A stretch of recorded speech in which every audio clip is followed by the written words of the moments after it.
السلام علیکم ورحمۃ اللہ وبرکاتہ نحمده ونصلی علی رسولہ الکریم اما بعد رب اشرح لی صدری ویسر لی امری واحلل عقدۃ من لسانی یفقهوا قولی ربی زدنی علما ربی زدنی علما ربی زدنی علما اللہم انک عفو تحب العفو فاعف عنی.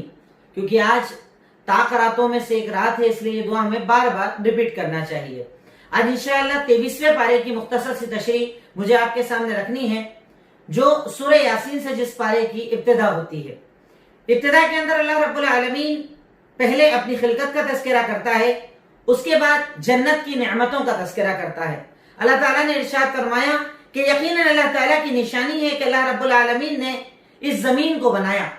زمین کے اندر اللہ تعالیٰ کہتا ہے نعمتیں لگتی ہیں، دانے لگتے ہیں، دانوں سے بالیاں آتی ہیں، کھیتیاں آتی ہیں، یہ سب اللہ رب العالمین کی نشانیاں ہیں. آیت نمبر 33 سورہ یاسین. اس کے بعد اللہ رب العالمین ذکر کرتا ہے کہ اللہ رب العالمین کی ہی ذات تو ہے جس نے زمین کے اندر کھیتیوں کو لگایا. کھجور کی کھیتیاں بھی ہوتی ہیں، انگور کی کھیتیاں بھی ہوتی ہیں، اور یہ سب اللہ رب العالمین کی دلیل ہے، اللہ تعالیٰ کی نشانیاں ہیں. اللہ تعالیٰ کہتا ہے کہ جب تم اس کو کھاؤ، جب تم ان کھیتیوں کا استعمال کرو تو اللہ تعالیٰ کا شکر ادا کرو.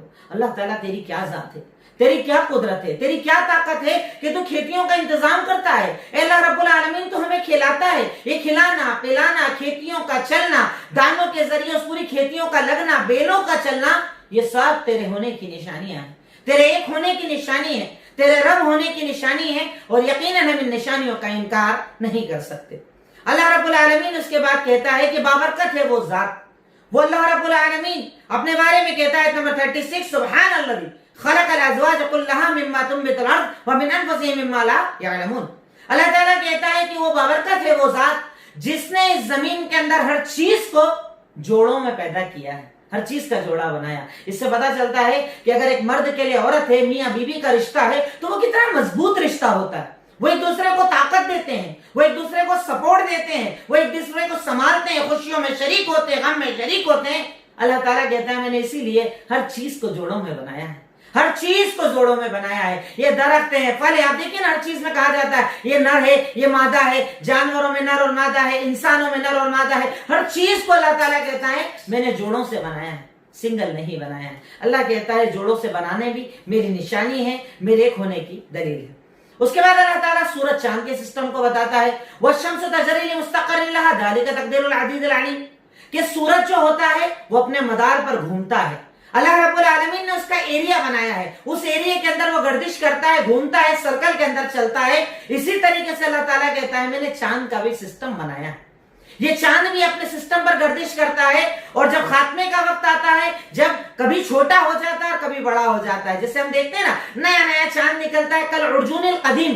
اس کی تشبیہ دی اللہ تعالیٰ نے کھجور کی سوکھی ٹہنی، بالکل باریک اور ٹیڑھی سی ٹہنی ہو جاتی ہے، ویسے ہم پہلا نیا چاند دیکھتے ہیں باریک سا، پھر بڑا ہوتا ہے، پھر باریک ہوتا ہے. اللہ تعالیٰ کہتا ہے یہ اللہ تعالیٰ کا بنایا ہوا سسٹم ہے. چاند کا بڑا چھوٹا ہونا، سورج کا اپنے مدار پر گھومنا، آنا جانا، دن رات کا ہونا، یہ سب اللہ تعالیٰ کے ہونے کی دلیل ہے. اللہ تعالیٰ کہتا ہے کہ سورج چاند کے وقت پر نہیں آتا، چاند سورج کے وقت پر نہیں آتا، سب برابر کلن فی فلک یسبحون، برابر سب گیلیکسی کے اندر، آسمان کے اندر برابر چلتے رہتے ہیں، اپنے مدار پر قائم رہتے ہیں، اپنے مقام کو چھوڑتے نہیں ہیں. اللہ تعالیٰ کہتا ہے اس کے بعد اللہ تعالیٰ کی نشانی ہے سمندر میں تمہارا سفر کرنا.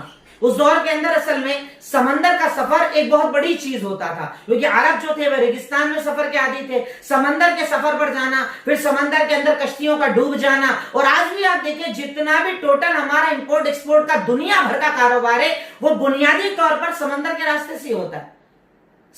بڑے بڑے پورٹ بنے ہوئے ہیں جہاں پر کنٹینرز کے اندر، بڑے بڑے شپ کے اندر یہ سارا مال آتا ہے. اللہ تعالیٰ کہتا ہے کہ اس کو لانے والا کون؟ اللہ اگر سمندر کو اسٹل نہ رکھے، برقرار نہ رکھے، اس کے اندر تلاطم آ جائے، موجیں آ جائے، سمندر کے اندر تم سفر نہ کر پاؤ، تمہارا کاروبار برباد ہو جائے. اللہ تعالیٰ کہتا ہے یہ سب میرے ہونے کی نشانی ہے، میرے ایک ہونے کی نشانی ہے کہ میں سسٹم کو چلاتا ہوں، اس سسٹم کو قائم رکھتا ہوں، اس سسٹم کو ایسا رکھتا ہوں کہ تمہارا زندگی گزارنا آسان ہو جائے. اس کے بعد اللہ رب العالمین کہتا ہے کفر کا، لوگوں کے شرک کا ذکر کرتا ہے کہ اللہ تعالیٰ کو کوئی کھلا نہیں سکتا. اللہ تعالیٰ کی ذات سب کو کھلانے والی ہے، اللہ تعالیٰ کی ذات ہر قسم کی طاقت اور قدرت رکھنے والی ہے. پھر اس کے بعد اللہ رب العالمین اپنی طاقتوں کو بتاتے بتاتے بتاتے ہمیں میدان محشر کی طرف لے جا رہا ہے. آخری اشرا چل رہا ہے رمضان کا. بہت قیمتی یہ وقت ہے, بہت قیمتی یہ راتیں ہیں. انہیں اللہ تعالیٰ کے ذکر میں, توبہ میں, استغفار میں, اللہ سے معافی میں, جہنم سے نجات میں گزاریے, کیونکہ اللہ تعالیٰ بار بار ہمیں یہ منظر یاد دلا رہا ہے. اللہ تعالیٰ ارشاد فرماتا ہے سورہ یاسین کے اندر آیت نمبر 65-67 کے اندر اللہ تعالیٰ کہتا ہے, 65 اور 66 کے اندر اللہ تعالیٰ کہتا ہے الیوم نختم علی افواہہم وتکلمنا ایدیہم وتشہد ارجلہم بما کانوا یکسبون. آج کے دن, قیامت کے دن, فیصلے کے دن, جب اللہ تعالیٰ حساب کتاب لے گا, اللہ تعالیٰ کہتا ہے آج کے دن سب سے پہلے منہ پر تالا. بہت جھوٹ بولتا ہے منہ, یہ زبان بہت باتیں بنانا آتی ہے, سچ کو جھوٹ, جھوٹ کو سچ, جو دل ہو کر ڈالو. اللہ تعالیٰ کہتا ہے کہ آج کے دن سب سے پہلا ہمارا سسٹم یہ ہوگا کہ ہم تیری زبان پر تالا لگا دیں گے. اور بات کس چیز سے کریں گے؟ تیرے ہاتھوں سے. بتا تو نے کیا گناہ کیا. تیرے پیروں سے. بتا تو نے کیا گناہ کیا. الیوم نختم علی افواہہم وتکلمنا ایدیہم وتشہد ارجلہم بما کانوا یکسبون. اور تیرے یہ پیر گواہی دیں گے کہ تو کہاں کہاں چل کر گیا. اللہ تعالیٰ اس کے آگے ارشاد فرماتا ہے کہ اگر ہم چاہیں تو ان کی آنکھوں کو بند کر دیں. اللہ رب العالمین ہر چیز کی قدرت رکھتا ہے. اور اس سے زیادہ ڈیٹیل میں اللہ رب العالمین نے دوسری جگہ ارشاد فرمایا کہ اللہ تعالیٰ اس دن یہ ہاتھ پیر تو ہیں, تیری چمڑی, تیری اسکن سے بھی تیرے خلاف گواہی لے گا, اسے گواہ بنائے گا. اللہ تعالیٰ پوچھے گا بتائے جسم تو نے کیا کیا؟ یہ سارا جسم ہمارے خلاف گواہ بن جائے گا. میں اپنے گناہ, اپنی خطائیں, اپنی لغزشیں سب سے چھپا سکتا ہوں. اندھیرے کا عمل سب سے چھپا سکتا ہوں. چھپ کر کیے گناہ سب سے چھپا سکتا ہوں. جسم سے چھپا پاؤں گا؟ یہ ہاتھ میرے خلاف, یہ پیر میرے خلاف, یہ آنکھ میرے خلاف, یہ کان میرے خلاف, یہ چمڑی میرے خلاف. اگر یہ ہر چیز میرے خلاف ہو جائے گی تو سچ بولے گی, جھوٹ نہیں بولے گی. اللہ تعالیٰ کے سامنے سچ بولا جائے گا. اللہ تعالیٰ کہہ رہا ہے سمجھ جا, ابھی بھی اپنے آپ کو سنبھال لے, ابھی بھی اپنے عمل کو بدل لے, ابھی بھی نیکیوں کی طرف آ جا, ورنہ یہ تیرا جسم تجھے جہنم میں لے جانے کا ذریعہ بن جائے گا. اپنے آپ کو بچا, ورنہ تو بہت بڑے گناہوں کا مرتکب ہو جائے گا. اور واقعی ایک مومن کو اپنے رب سے ڈرنا چاہیے, جہنم کے عذاب سے ڈرنا چاہیے, قبر کے عذاب سے ڈرنا چاہیے. بڑا سخت وہ دن ہوگا, بڑا سخت وہ فیصلے کا دن ہوگا کہ جس دن پچھلی آیتوں میں آپ کو بتا چکا ہوں, کوئی آپ کے کام نہ آئے گا, کوئی آپ کے ساتھ کھڑا نہ ہوگا. آپ کے تعلقات, آپ کے پہچان, آپ کا پیسہ, آپ کا اسٹیٹس, آپ کا رتبہ سب دھرا رہ جائے گا. کوئی آپ کے ساتھ نہ آئے گا. آپ کے ساتھ آپ کا عمل آئے گا, آپ کی نیکیاں آئیں گی, آپ کی اچھائی آئیں گی. تو اپنے اندر کے, باہر کے, ظاہر کے, باطن کے, چھپے ہوئے, دکھنے والے ہر عمل کو بہتر بنانے کی کوشش کیجئے, کیونکہ وقت بہت کم ہے. قیامت قریب ہے, موت کبھی بھی آ سکتی ہے. اور رمضان کا یہ بابرکت مہینہ رخصت ہو رہا ہے. ان بچے ہوئے دنوں کے اندر بھی محنت کر کے اپنے رب کو راضی کر لیجئے, کیونکہ یہ بہت قیمتی وقت چل رہا ہے جس میں اللہ رب العالمین بہت زیادہ گناہوں کو معاف کرتا ہے.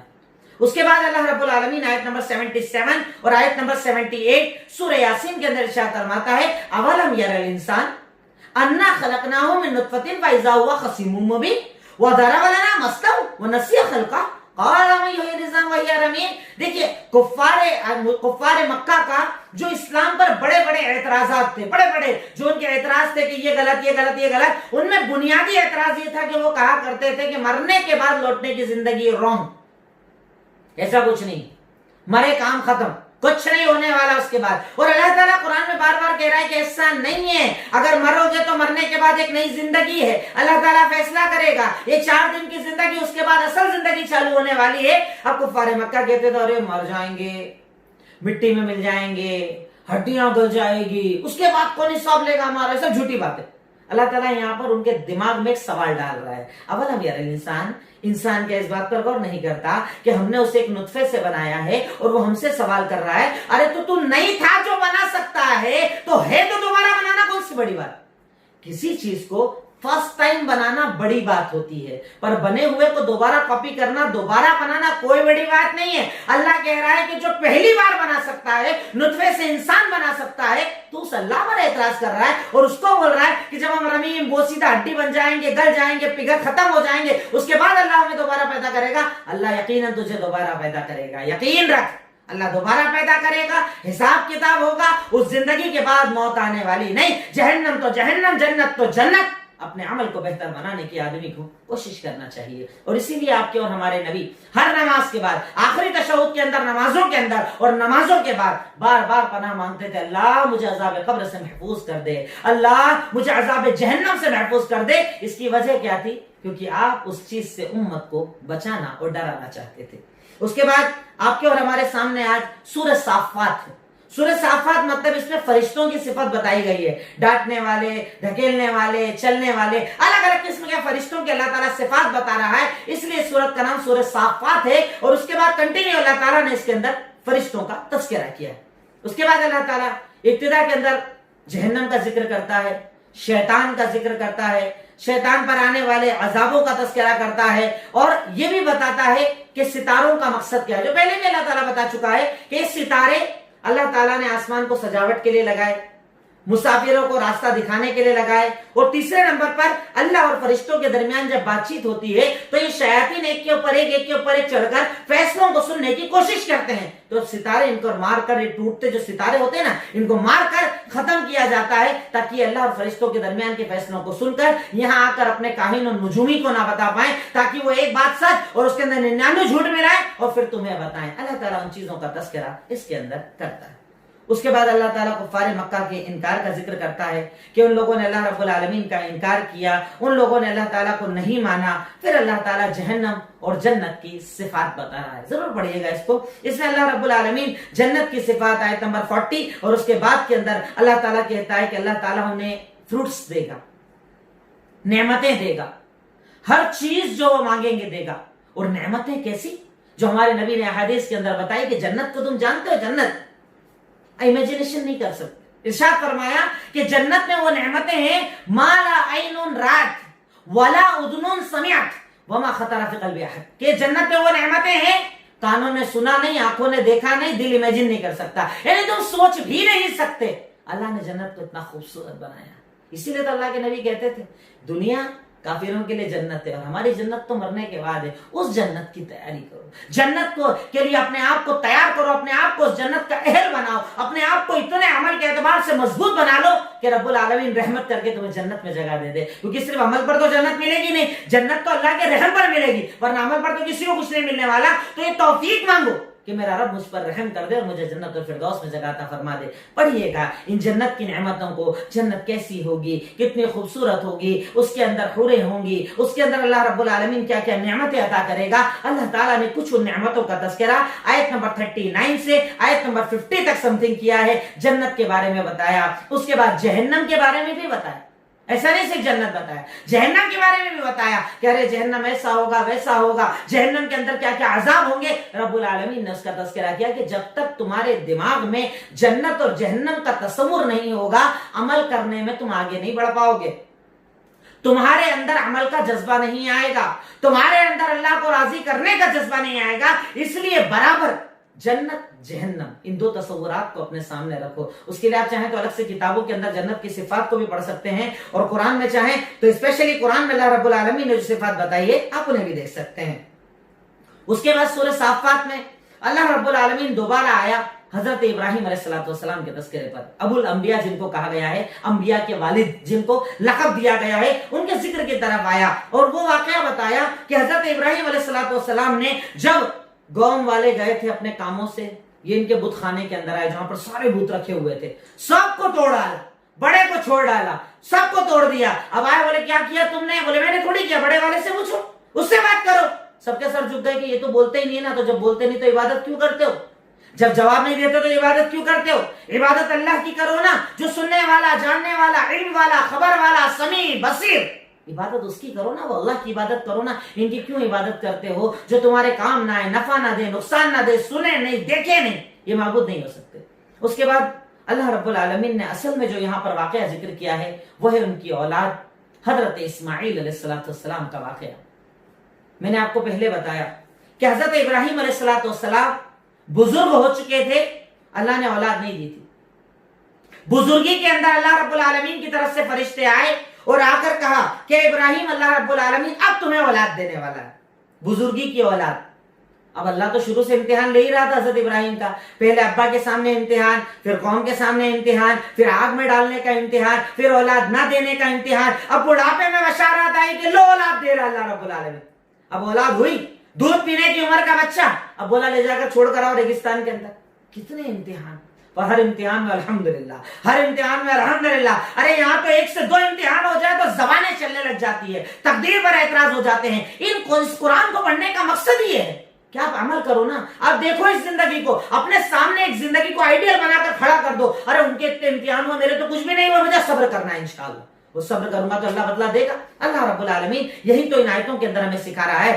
آیت نمبر 90 میں 90 سے لے کر تقریباً آیت نمبر 108 109 تک اللہ رب العالمین حضرت ابراہیم کا تذکرہ کرتا ہے. بڑھاپے میں اولاد دی, کہا چھوڑ کر آ جاؤ.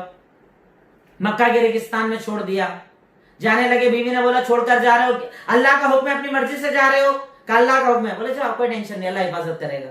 اب ماں پانی کے لیے دوڑ رہی ہے, صفا مروا صفا مروا. اللہ نے زمزم کا چشمہ جاری کر دیا.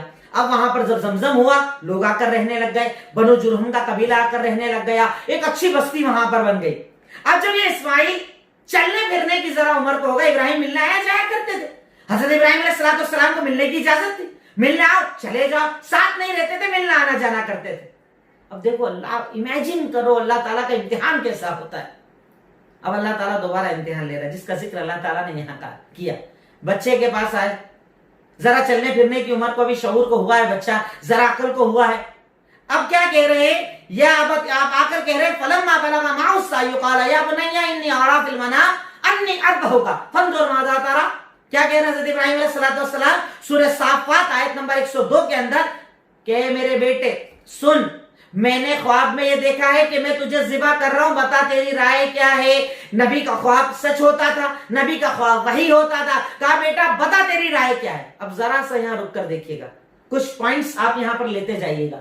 پہلا پوائنٹ یہ کہ پوچھنے کا مقصد کیا تھا. بھائی نبی ہے, حکم ہوا, کام کرنا ہے. ان کا مقصد تھا دنیا کو یہ بتانا کہ میں اگر ایسا تو میری اولاد بھی ایسی ہے, میری اولاد کی تربیت بھی ایسی ہوئی ہے, جیسا باپ ویسی اولاد.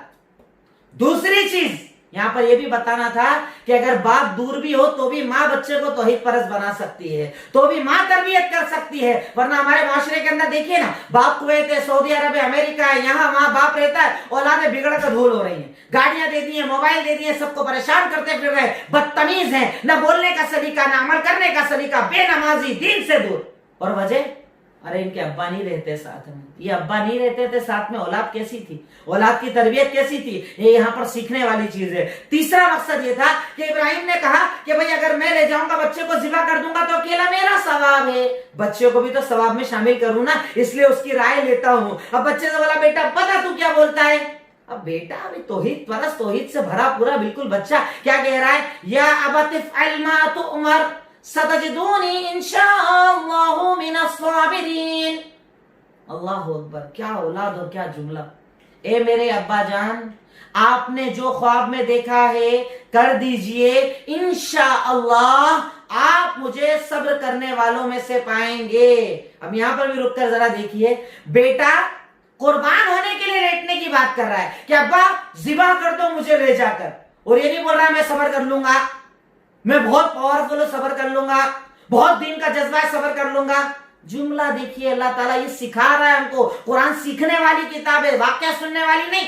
کیا کہہ رہا ہے, بیٹا کہہ رہا ہے کہ ابا سنیے, جان تو میری بھی محبوب ہے نا, مجھے بھی محبت ہوگی, پر انشاءاللہ اگر اللہ چاہے گا تو میں صبر کر کے دکھاؤں گا. چلو ابا آپ مجھے ذبح کر دو. اللہ اکبر, بچہ ذبح ہونے کے لیے انشاءاللہ بول رہا ہے. تو ہمیں کتنی بار انشاءاللہ بولنا چاہیے, ہر کام کے پہلے اللہ کو یاد کرنا چاہیے. یہ بچہ, یہ ماں کی تربیت تھی, اور یہ بچہ ماں نے ایسا ریڈی کیا تھا جس کے خون کے اندر توحید تھی, اللہ پر بھروسہ اور یقین تھا. اب یہ دونوں چلے, لے کر چلے, مینا کے مقام پر آئے, بچے کو ذبح کرنے کی جگہ بتائی گئی. اب بچے کو لیٹا دیا, 3 جگہ شیطان نے آ کر روکا, اسے کنکریاں ماری, جو آج ہم مارتے ہیں.